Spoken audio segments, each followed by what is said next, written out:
All right, so we got the technical glitch out of the way. The rest of this, I'm sure, will be smooth sailing. So I was just saying, I'm Ruth Hamburg. I'm the marketing manager with Russell Marketing. And the session you are in is called Begin with Validation. I'm joined by my co-presenter, Aisha. She is our copywriting and brand expert. Fred is assisting today. You will see Fred in the chat. If you have any technical issues with Hopin, please feel free to flag Fred and he can help you out. And remember that you can use the Q&A and ask questions throughout the session. We'll have a few pauses to take questions. So it's September. It's a fun month for me. 5 years ago, I started a new company. My full-time job had ended and I thought, wow, I would love to not work full-time for somebody else. And so I did my own thing. I've learned a lot. And one of the biggest things is that there are so many ways to start a new venture. And some of those ways will do a better job of setting you up for success. And that's what we're going to talk about. Whatever you're starting, whatever you're envisioning, there is a way to help it go better and have a foundation for profitability. And it's accessible, I swear. So let's actually start out with a quiz. And this is not a Hopin poll. This is just something to think about. Feel free to share your thoughts in the chat. Who do you think has greater rates of success in starting a new company? Is it founder A? They quit their job, they have a singular focus, they're just doing their startup. Or is it founder B? They're gonna stay employed, do both things until their startup is sustainable. So who is more likely to have a successful startup? Actually, it's founder B. There has been a study in the US that showed the founder who sticks it out with their present employer and waits till things are really going well, they tend to succeed more. And I can say, having been founder A, I appreciate the approach of founder B. I think that's what I would do the next time, or if I could redo it. So this actually turns startup lore on its head. We've all heard the teachings like rise and grind, jump first, look later, be single-minded. But what the data show and what we also see at Russell Marketing is that the people who make sure their landing is soft will land more softly when they jump. It makes sense. So to put it succinctly, risk aversion pays off. Of course, life has risks. That's just how life is. So let's amend that and say strategic risk aversion pays off. And we'll be sharing the strategy of how we use validation to strategically identify and alleviate risk in this presentation. Before we jump in, I would love to know a little about who we have in the room. So please get ready to respond to a poll. It's going to pop up on your screen. I would like to know, what is your experience level with validating product ideas? So you can go to the poll, let me know, are you a total beginner? Do you know some things? Are you totally advanced and you're just looking for some extra tips here? So let us know your response to that.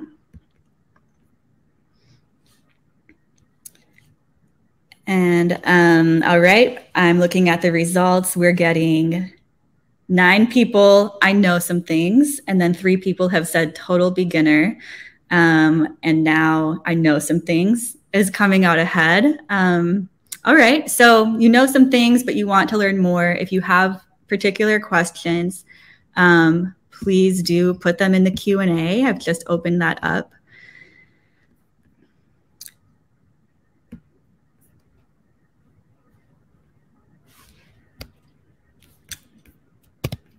All right, and a little more about us as Russell Marketing. We are a launch marketing agency. That means we have the honor to partner with founders to bring their new innovative products into the marketplace. We are a fully remote team. Half of us are in Minneapolis, and we also have team members around the world. We have a 5-step system. We use it to raise millions of dollars in aggregate in partnership with our clients. And this validation process is what we use at the start of every project. It's a diagnostic tool for knowing whether something will be profitable within our 5-step system. We have been included as an Indiegogo expert, a Kickstarter recommended expert, and you can find our CEO published across different media outlets as well. Throughout our presentation, if you are just wanting some more resources, you can find those at our microsite. The link is in the chat, or you can type it. You can scan the QR code as well. So I've got another poll to run. I'm curious, thinking about why you showed up today. Is there something you have in mind that you'd be likely to start or launch or initiate? Maybe a product, an app, maybe a nonprofit or something movement-based, or is it something else? So please share in the poll. And feel free to leave details in the chat as well and let us know what you're thinking of. So as you're responding to that, I'd like to share a quick story. So summer in Minnesota is gorgeous, right? And especially coming into fall, I got to go to a beautiful backyard dinner party in St. Paul last Friday and enjoy this gorgeous time of year. We had great conversation. We had twinkly lights above us. It made me think I would love to host a backyard dinner party. And I'm wondering if anyone else out there can relate. If you might like to host a party, maybe let us know in the chat, what would you serve at it? So let's think through the questions and planning we would have to do to have a successful party. First of all, the menu, like what are we hungry for? Then I'd be thinking about my budget. How much can I spend on this? And I might think about what dates work for me. So we're done, right? No, of course not. It's not a very good party if it's just us in our backyard with a plate of food by ourselves. We need to make sure that people attend the party and have a great time. So our next step is going to be maybe checking with our best friend that they can make it. Maybe asking people about their dietary preferences, what they're in the mood for, and then figuring out how you're going to reach out to them. All of these questions will let you know how successful your dinner party is likely to be. And then once you send that invitation, if people respond with excitement and they let you know what dish they're going to bring, you'll be pretty certain that your party will be amazing. So congratulations, you have just done a tiny validation. And we're not even 15 minutes in. So validation is essentially the process of asking meaningful questions whose answers will guide you on what to do next. In that case, it was how to host our dinner party. But for the rest of this presentation, we're going to cover how to apply that concept for product launches, specifically e-commerce. With that said, this can be applied across different sectors as well. So in the context of e-commerce and product design, we have a set of slightly different questions from that dinner party. The questions for e-commerce would be at this early stage, do people want what you're going to offer? Are you pricing it correctly? Is your vibe resonating, like your branding, your creative, your messaging? Is the cost of selling going to be sustainable for you? So if it leaves you in the red, it's probably not a very good business venture for you. And then the big question that we face as early stage founders: what to do next? And I'm just checking in on the poll here. It looks like 2/3 of people are thinking about launching products. So great. I think this will be a really good session for that topic. So what to do next? Really, validation acts like a crystal ball. It can help us clear the fog from the future. And not only is it a crystal ball, but even better, it's a crystal ball with math. And we'll do a bit of math later. But let's continue discussing kind of the place of validation. I'm going to share the steps that go into it.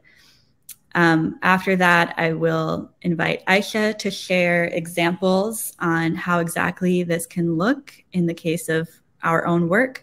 And then we'll have some time to dig into details as well as questions. So let's think about the journey that we have as founders of startups. There are so many factors that we don't know and don't control. I've found it helpful to kind of break out like which is which. So I've got this matrix here. So I'll just share an example in each factor and maybe think through how this looks in your own journey. There are things that we know and things that we control. For example, our company culture. That is something that we're managing, or what our product is going to be. There are things that we know, but we don't control, such as the impact of the pandemic on shipping timelines or funding that's available. There are things that are in our control, but we don't know much about them yet. That might be future hiring or skills that you know you might acquire, but you just haven't yet. And then there are things that are out of our control and we don't know how they're going to go. And this can feel like the thin ice part of our work at times. And in that space lands the question of, do people want what I'm going to sell? Especially when you're in that ideation phase. So our goal with validation is to take that risky feeling quadrant of out of our control and we don't know how it's going to go, and increase our knowledge of it, raise our confidence that we can manage it and respond to it, and prepare for any risks. So here's our high-level view of validation.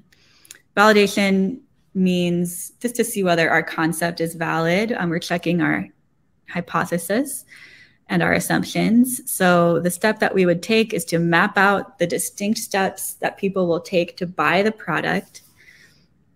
That's also called the marketing funnel, and we'll discuss that in a moment.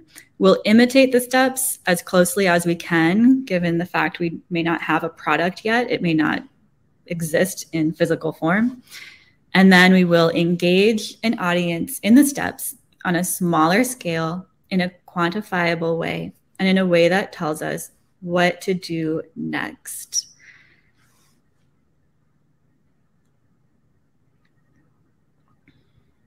So I'll share an example from a campaign that we worked on. This is the Tula mic. It is a small USB mic. We ran a validation with Tula as they were preparing for their potential crowdfunded launch.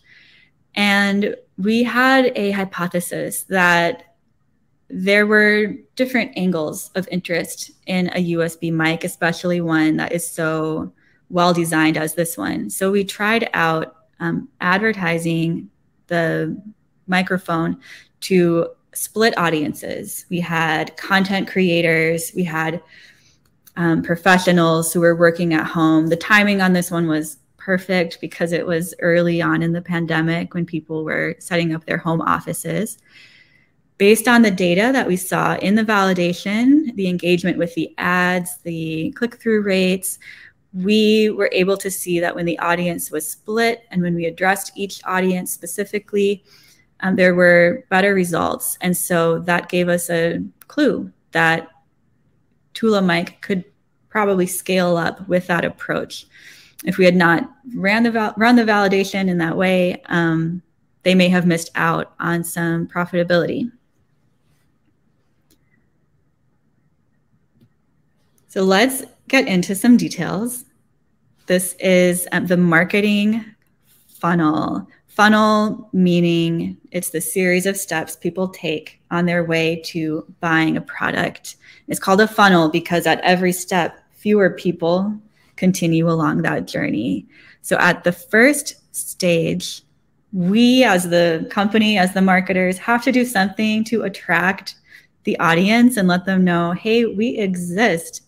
If we do that well, the audience becomes aware of our product. At that point, we want to give them more information so they can decide whether this is for them at this time.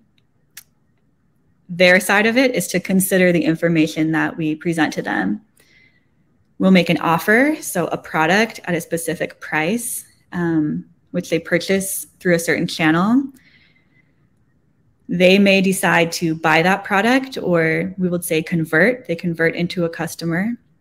And at that point, we're not done. We still want to engage them and invite them to become loyal to the brand and continue to purchase from us or share about our brand with others. So this is a high level that applies for so many products, and that does include e-commerce. I'm now going to share an example of the tools, the channels that a company might use if they're doing their full-scale e-commerce. And I think you'll recognize this if you're online at all. You've probably seen digital ads on Facebook or Instagram. So the company will show the ads through a digital platform. People who click the ads will go to the website of the company where they can get more information and consider the offer. And at that point, they may purchase. And at that point, there's more marketing and engagement. And at every step, they will also have data that they're collecting. So they're quantifying, they're figuring out a number, a quantity related to each point so that they can assess how they can modify it to better meet their customers' needs and interests. So it would be metrics at the ad level. On the website, it's analytics of traffic, who's clicking what, and how long are they spending on the page. For the purchase, they will count the number of purchases. And for engagement, they may look at social media sentiment, language people are using, engagement, as well as open and click rates in emails.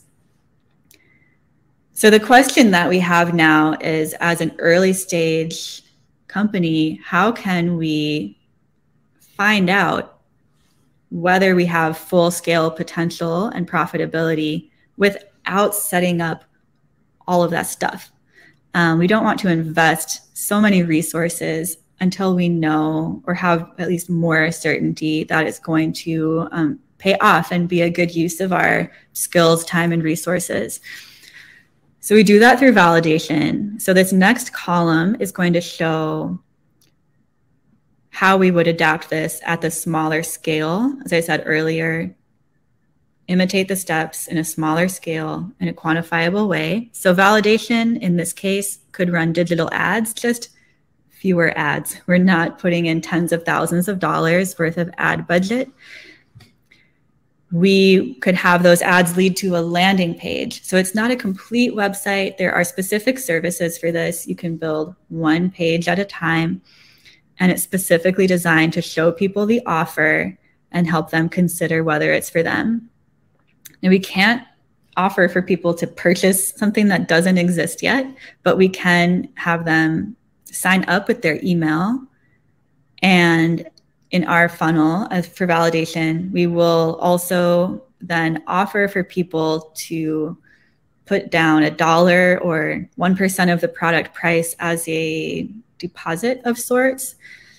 And we give an incentive for them to do that. So if they will put down that deposit, they can access a really solid discount when the product goes live. And people who put in their email, people who take out their wallet and even pay just $1, they're showing intent, which is really what we're trying to measure. At that point, we can engage them by inviting them to join a community, take a survey. We may email them, or some companies can even set up quick 15-minute calls with individuals at this point to continue to learn about them and gain that kind of qualitative data to inform our intuition in addition to those numbers.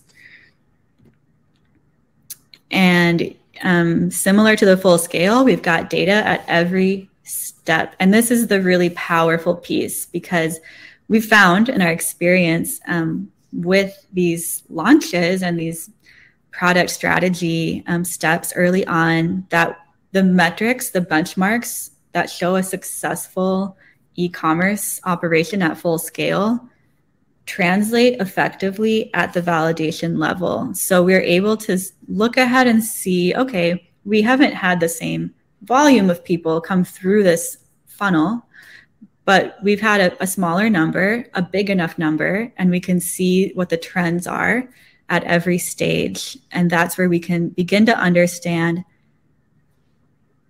how viable this would be to scale up, or what may need to change so that it can be a profitable project at launch. So I will take questions now. I'm checking the Q&A and I see a few questions. As I'm taking these questions, I will make a note for the data heads among us. We do have our benchmarks coming out in a book this fall. You can see the literal ones that we use to say, yep, looks promising, or there's something going on.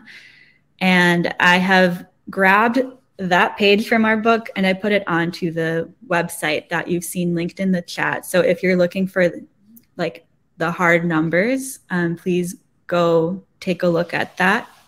And just note that the benchmarks would change if your funnel were not an e-commerce funnel like ours. So one question, how would this apply for a service offering? That's a great question. So for that one, I'll just think through kind of going back a step at the full scale. How are you attracting people? You'd want to start with that. So how do you attract your audience, or how do they become aware of you? I'll think back to my work, because the company I started 5 years ago was a service-based company.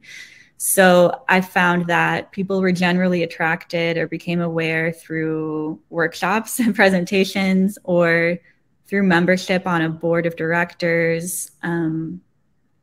Perhaps there's one case I had a podcast interview, and then networking. So that was a big piece.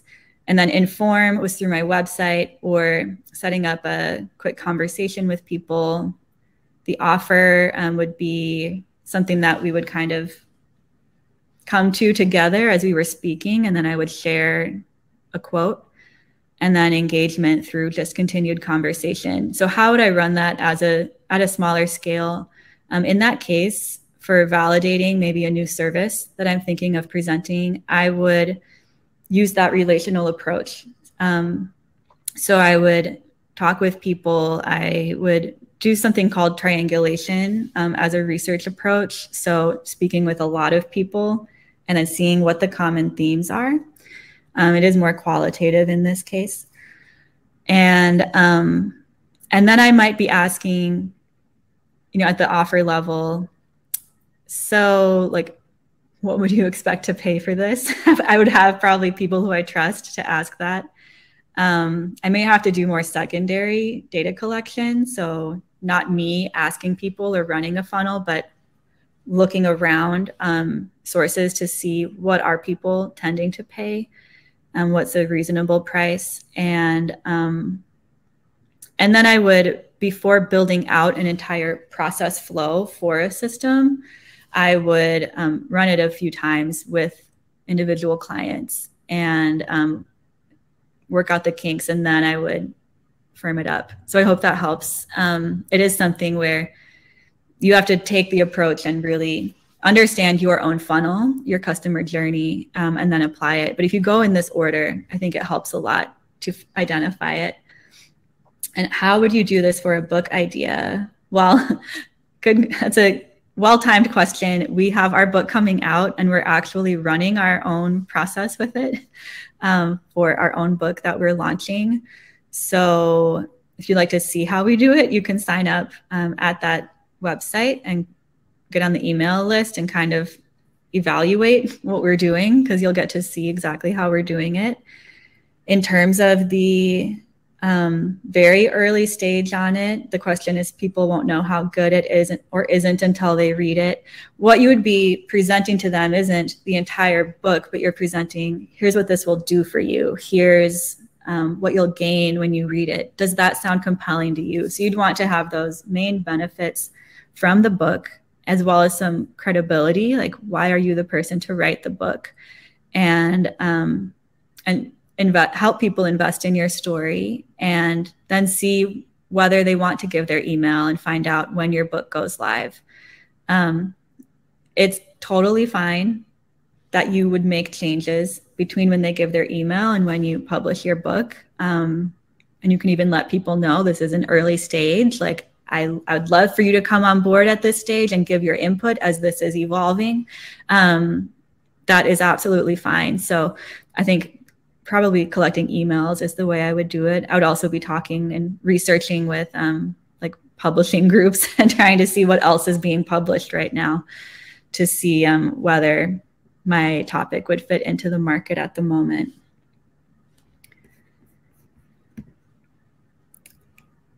So we have gone over this kind of high level, like heady view on validation. At this point, I'm going to hand off to my colleague, Aisha. She's going to share some great visuals and some examples of what exactly this looks like when we apply it with our clients.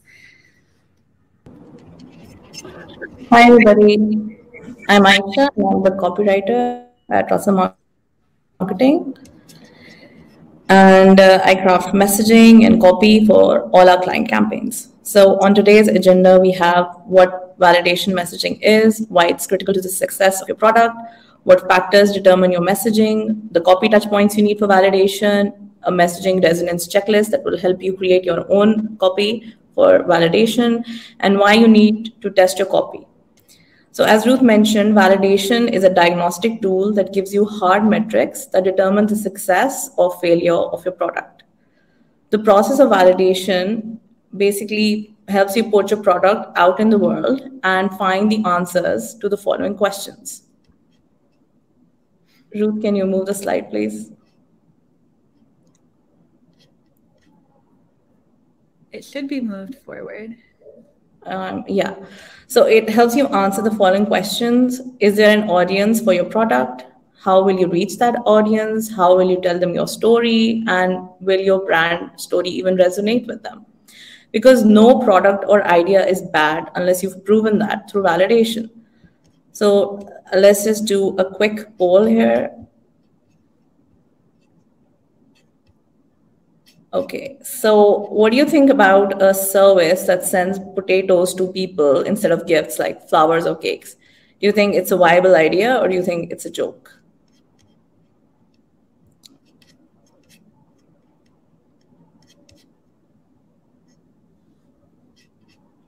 Okay, so most people think it's a joke.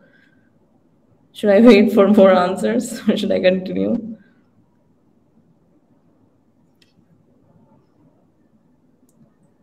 Okay, so I guess you can move forward. So most people think it's a joke, but it's not. It's actually a great idea because this is actually a service. It's called Potato Parcel, and they've been featured on Shark Tank and have actually gotten an investment from Mr. Wonderful. This just goes you to show that any product can be viable if you find the right messaging and audience fit. Because just as everybody is not your target audience, not all messaging works for all audiences. So basically, validation comes down to messaging, how you're communicating your company, your brand, your product to the audience. Because finding the right message customer fit is just as vital as finding a product market fit. While the product market fit will tell you whether there's market demand for what you're selling, a customer message fit will tell you if the people you're trying to reach, if your is vibing with them, and if they will commit to what you're selling. And how do you create message and copy assets for validation? You need to look at these 4 points. What is your unique value proposition? What sets you apart from the competition? What emotional brand experience are you offering? What kind of emotions do you want your customers to experience after using your product? What's your brand's personality? If your product was a person, what would they be like? And what's your preferred tone of voice? How do you want to come across to your target audience? Do you want to be funny? Do you want to be casual? Do you want to be formal? Do you want to be irreverent? What kind of tone do you want to put out there? All these factors determine what your copy will look like, and the results of your validation help you see whether or not the messaging that you want to put out there is resonating with your audience or not. So your validation copy basically comprises of 4 elements or touch points, and all of these 4 elements are interconnected. So they should be relevant to each other. They should follow the same branding. They should have the same messaging. So the first are the ads. This is basically your first impression with your audience. This is the first time they see you. And then after the ad comes the landing page. On the landing page, you have the opportunity to communicate more value, to introduce your brand, to list out the user benefits, product features. And after the landing page, you have the reservation page, which basically reaffirms the conversion that happened on the landing page and gives them an additional incentive to commit to you. And then we have emails. Emails basically allow you to be in communication with your audience. They allow you to engage with them and nurture your leads that you've collected through your landing page. So let's see all of these touch points in action, and let me introduce you guys to Motobag. So this is rideable luggage, and this is actually a client of ours. And the UVP is pretty clear because it's suitcase you can sit on and ride through the airport instead of walking. So their emotional brand experience, they wanted to be fun. They wanted to appear fun, safe, and compliant. They wanted the customer to feel the riding experience is super efficient, and they wanted to make them smile and let them be a kid again. The tone of voice that they were going was funny, irreverent, casual. They basically wanted to stand out. So these are the ads that we created for them. One of the ads discusses the competitors in relation to Motobag and the user benefits. And then we have the UVP highlighting ad, which also lists product features. Then these ads would lead the user to the landing page. You can see that the voice carries through, luggage that carries you and all your shit. So we have some irreverent tone, we have casual, funny copy. And then after they've clicked the CTA button on the landing page, they land on the reservation page. On the reservation page, they get to opt into another incentive, which is put down $5 and you can reserve a VIP offer. And again, the branding, the tone of voice is all following through from the ad. And then the last touch point is the email. So in the email, we have a launch survey. This helps us collect vital information, validation data, which helps us see what customers most like about the product. Do they like the price point it's being offered at? How often would they use it? And stuff, and basically data that helps us understand, is our vibe resonating with our target audience? And this is just an example to show you how to craft your own validation messaging to see if people are ready to buy it. Okay, so now let's go through a messaging resonance checklist. Your screen is stopped sharing.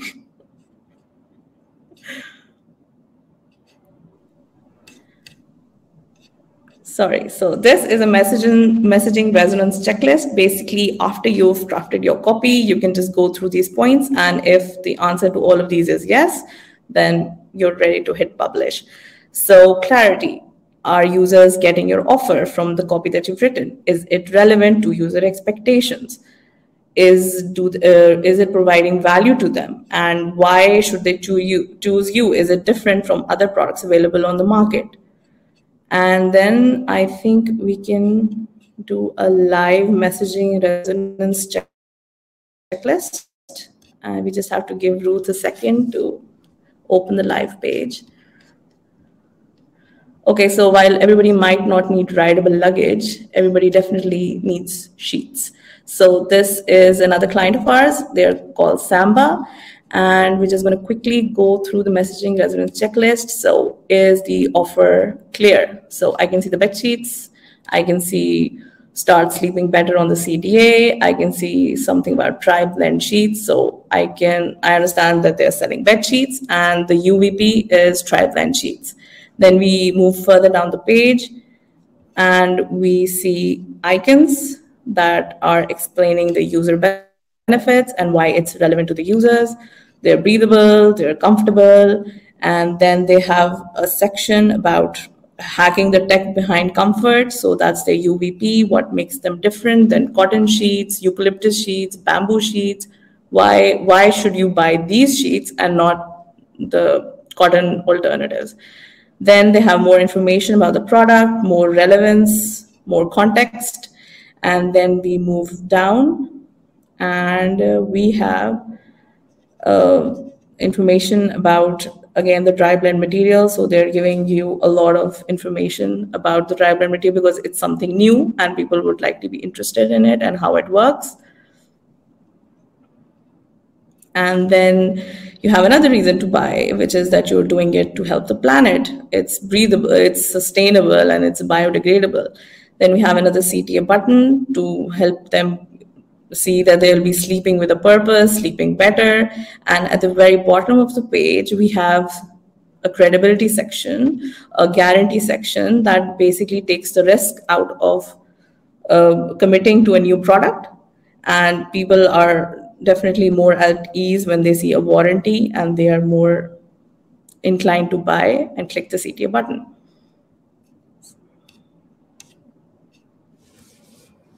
And the most important thing for messaging is testing in the validation phase, because basically, since you're testing, since this is like your first rodeo with your product, you get to test everything. So it's important that you test different messaging angles in ads, that you test different headlines, that you test different CTA buttons, that you test different offers to see whether or not what you're putting out there is being heard by your audiences. So for example, the Tula mic, we tested different UVPs over here with different audience buckets to see which one would be more which one clients would be more interested in, and that this helped us with validating the product. So that's it from my side, and let's see if you have any questions. I don't think we do. Do we have questions? I don't see any new ones. Nope. Okay, so I'm going to pass it on to Ruth to explain why validation is always a great idea.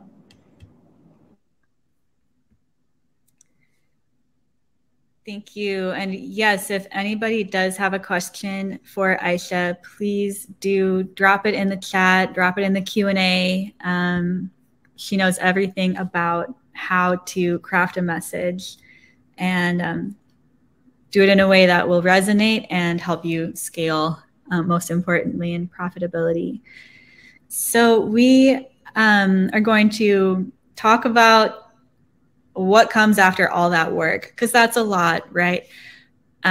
So in fact, over the hundreds of validations that we've run and all of the campaigns we've worked on, the validation process has always yielded an accurate result. Accurate not meaning 100% of companies went on to raise 6 figures, but accurate meaning that the signals we were seeing at the validation phase proved to be accurate, whether it meant the company had signs of future success or whether the diagnostics showed that there were some hurdles that maybe needed to be worked around in order to reach that hoped for profitability.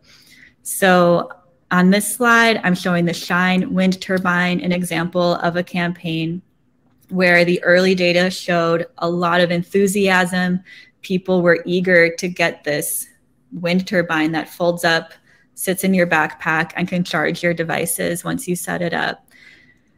And the photography especially resonated with people. So Shine scaled up, and when they launched on Kickstarter, they actually sold out of their production capacity within a few days. On the other side, at times there are what we call red flag metrics. Maybe the engagement data isn't meeting the benchmark, or people clicked the ads, but then they don't click through past the landing page for some reason. We occasionally do see this. It doesn't indicate that the product can never succeed ever, just that within our system approaching e-commerce, it shows signs of stalling out. And I'll share an example. One company who we ran a validation with, there were signs of trouble, red flag metrics at certain points in the funnel. They went on separately to still launch their product. And since it's on a crowdfunding site, it was public. So we were able to watch along. We were cheering them on, but we did see that the amount they raised didn't nearly reach what similar products would have hoped to reach. And they were fine. They had other resources behind them. They had a larger company. And so I anticipate a wonderful future for them. And I'm so glad their product will be on the market. Yet it is an example of how the validation data proved accurate and important, even though on its face, the message was, don't keep going as you're going. And they have since made some of the changes that our validation would have recommended, as we've seen on their campaign page. So thinking about where you land after a validation, and this is why it's all worth it, you really do get the data, you get the intuition driver so that you can understand whether the next move should be to scale up, keep doing what you're doing, just more of it, put more money behind it, put more time. Should you pivot? Maybe make some changes in your messaging or your audiences or your product features. Maybe people are wanting something different, just a tweak from what you were thinking, whether color or what it does. Or should you dial down? And it's not saying turn around, never attend startup week again, find a new job. It's saying just dial down this particular idea, approached how you approached it at this time and in that way. Really, validation is wanting you to get to failure quicker so you can then get to success quicker. Like if something's not going to work, I would rather know really early on so I can switch to something else. And as I've said a few times, in addition to the numbers, it also goes a long way towards informing your intuition. You can find that you will understand your audience better as well. And it's not just validating your product. Of course, product market fit is critical, and that's a big thing that you'll get from a validation. But validation is also assessing your approach. And this is why you want your validation flow to map as closely as possible to what you'll actually use in reality, because there are so many other things involved. So we're validating the price point of the product, even do you make it $500 or $499? That's something you can test in your validation. It'll make a psychological difference when people see that number. It's validating the platform that you're using to advertise. The timing, there are some products that are seasonal, and you can see the slides for my colleague Valerie's presentation, Crowdfunding 101, for some information on seasonality of different products. There's the audience. Like, we've had one product where it was created by a parent, and this parent thought, I want to make this for my fellow parents. But in the end, that audience did not result in such strong conversions in our validation. It was another audience, outdoorsy people, that happened to do better. Why? Sometimes it's down to the whims of the ad platforms, for better and for worse. And that's another reason why, especially if you're relying on ads, you want to get into that platform and be working within it. CC Facebook on that one. There have been a lot of changes the past couple of years for Facebook and Instagram. And then there's your creative, your photos. If you're using a render, you'll find out, will people convert for a render? For some products, yes. For others, they need to see it embodied. So I do want to just check whether there are any questions at this point. What products have you had the hardest time with messaging? That's a really good question. I'll give it a try. And then Aisha, if you have any thoughts, let us know. I think messaging for parents is hard with this method where the product doesn't exist yet, because parents are busy. They're managing a household. They want something that solves their issue or meets their need, and they need it now. And they need to know they can rely on it. So I'd say messaging for parents takes a little more nuance. Aisha, I don't know if you have any thoughts on that one. So I love creating messaging for parents, being a parent myself, so I don't agree with that. I had the hardest trouble messaging with, there was this scale that used to measure, not just your weight, but everything else, your balance and stuff.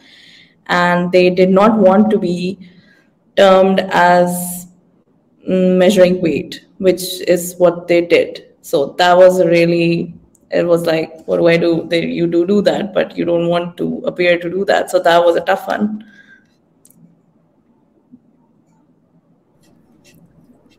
Yeah, that makes sense. A lot of sense. There's a question about the potato bowl, that if it was inaccurate. I think that's more about Hopin. No, they're saying if it was inaccurate, if you're polling the right people or in the right ways. So the potato poll was basically just an example. Maybe we're not the right audience for it. That's the whole point of validation messaging. You have to test and find your right audience. Mm-hmm. Yeah, that's a good point. Confusion on the part of your audience should be a red flag.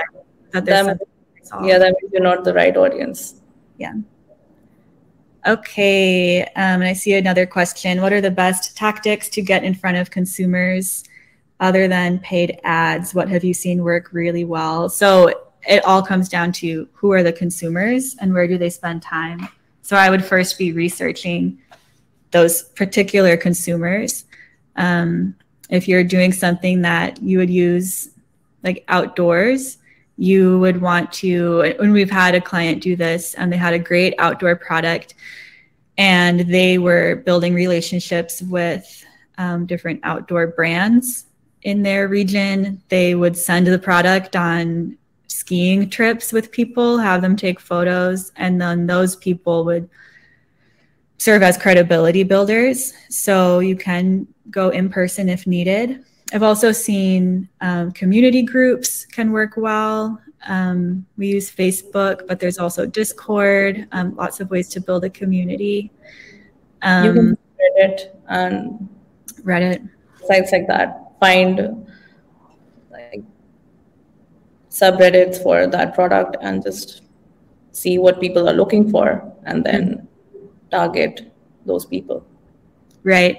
Yeah. And I'd be asking, where do they go for credible information? So it does take some research. You can research similar brands and ones that have a millions of dollars marketing budget and see what they're doing. And it will just depend on exactly who you're trying to reach. So let's try this out together. We're going to apply this funnel idea to a product that you all can come up with. So share in the chat. It can be something funny. It can be something realistic. Feel free to share an idea. If no ideas are forthcoming, I'll go with the one that my partner thought of last night. So I'll just set this up, and please feel free to share if there's something you'd like us to run through together.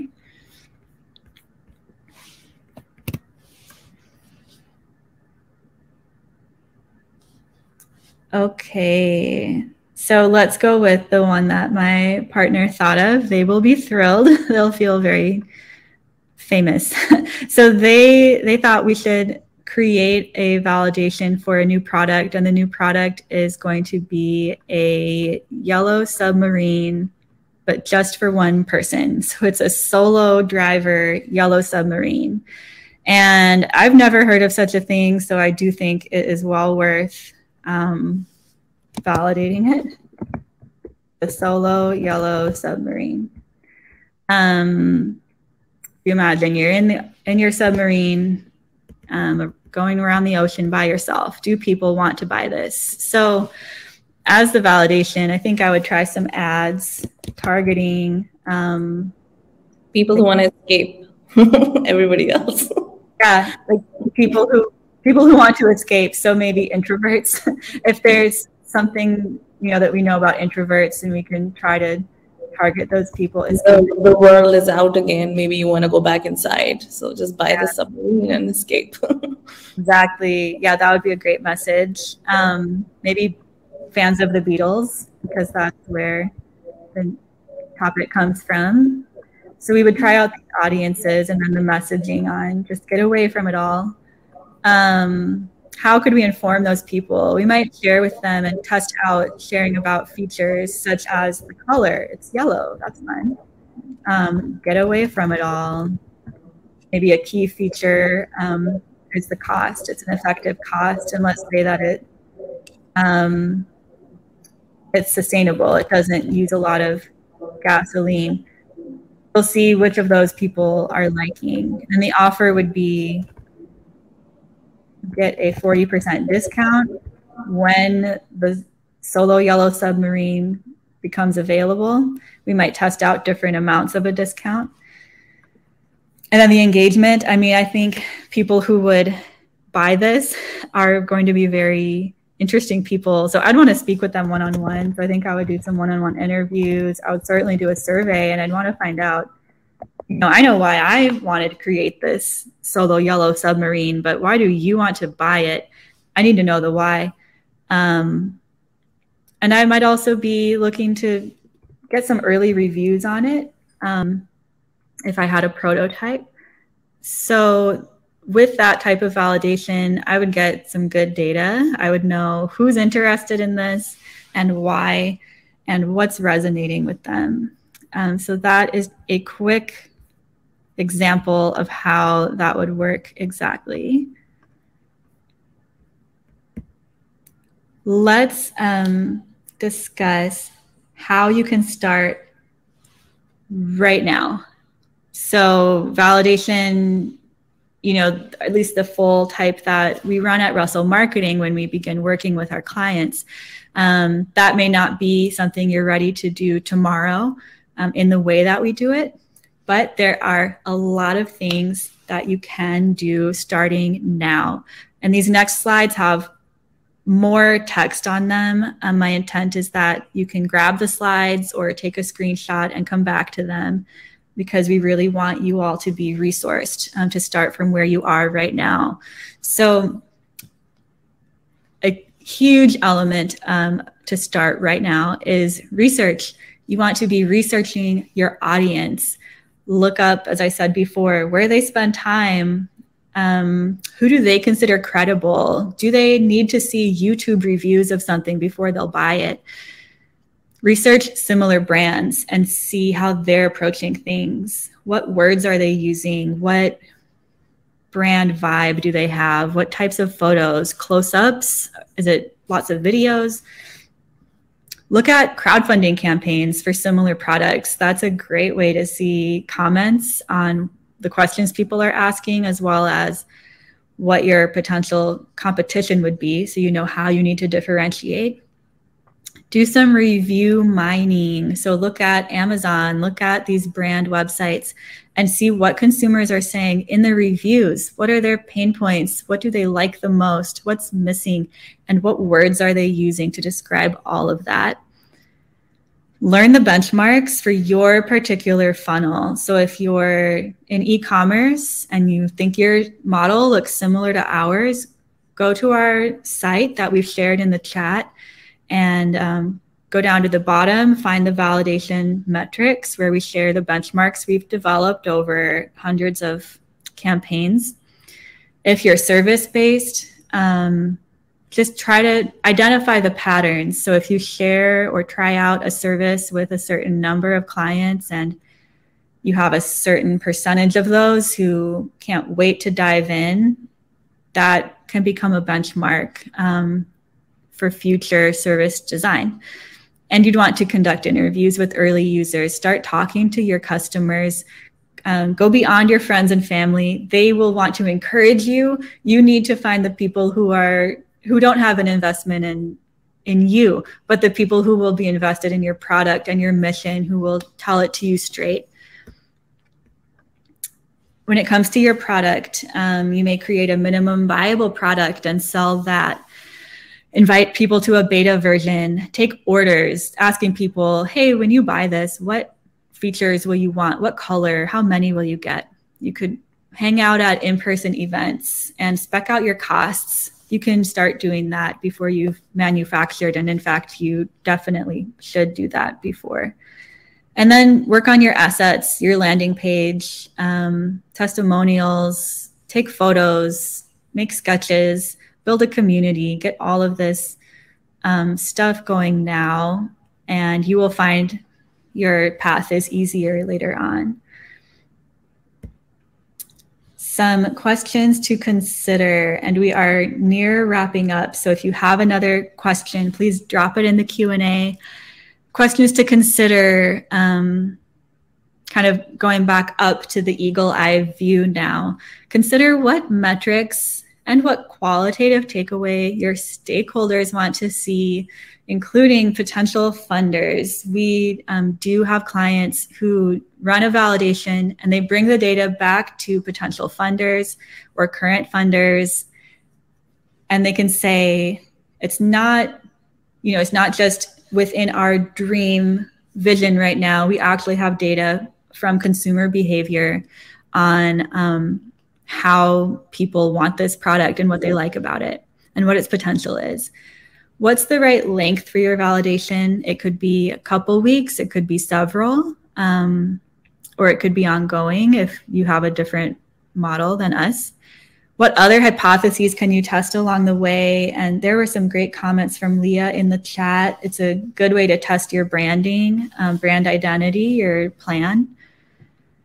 If you can't quantify easily, you can't get numbers, how else can you explore these questions? Don't let that stop you. You may just have a different model, and that's fine. How can you incorporate, finally, this spirit of validating for every part of your startup? It is well worth it, as you can save a lot of money and focus your attention on what is going to work for you in the setting that you're operating in. So our CEO has said, be smart about the risks you take on your path to success hope this presentation will help you discern how to do that for your particular innovation or idea.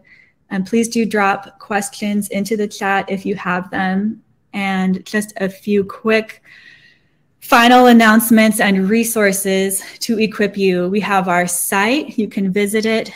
Please take our survey on this presentation. Let us know what worked for you so that we can give even better presentations in the future. You can also get these slides as well as slides from our other 2 presentations this week. We had 2 colleagues who presented yesterday. Grab their slides. We have a weekly AMA call with our CEO. It's free, no strings attached. It's literally a Zoom call, and you can ask him anything. He's very friendly and knowledgeable. So that's every Wednesday. You need to sign up to get the link. Our book is coming out in the fall. And here is our contact if you would like to be in touch. So thank you, everyone, for joining us today, and wishing you a wonderful rest of your startup week.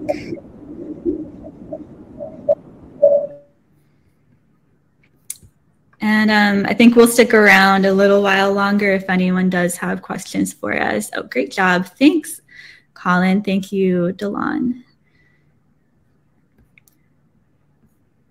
And when you take the survey, there is a spot for your email at the end if you'd like us to be in touch. I think we also have a spreadsheet where you can sign in, and we'll send you resources later on.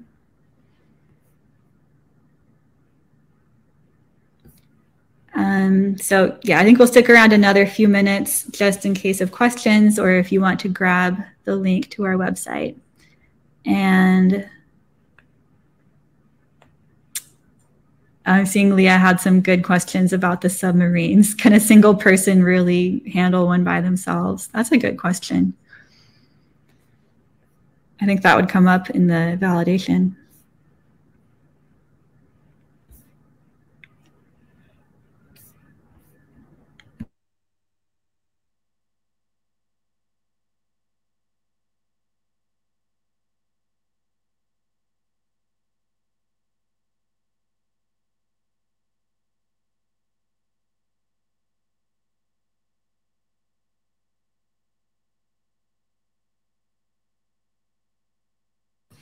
I love these other ideas that came up. Screenless iPad. Cards Against Humanity meets Taboo. Minnesota Sheep. I love the game one. Yeah, that looks really fun. So informal validation of Aisha and me. Success. We like it so far.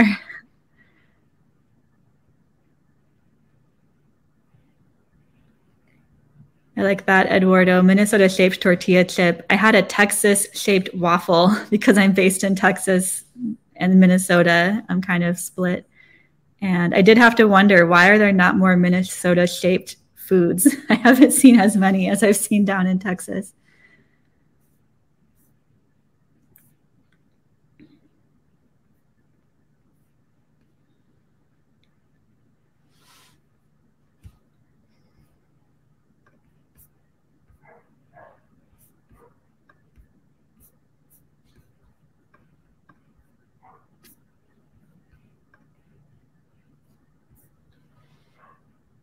Okay, so we will be heading out. Thank you again. Oh, you need permission on the form, Colin. Okay, let me grab that permission for you.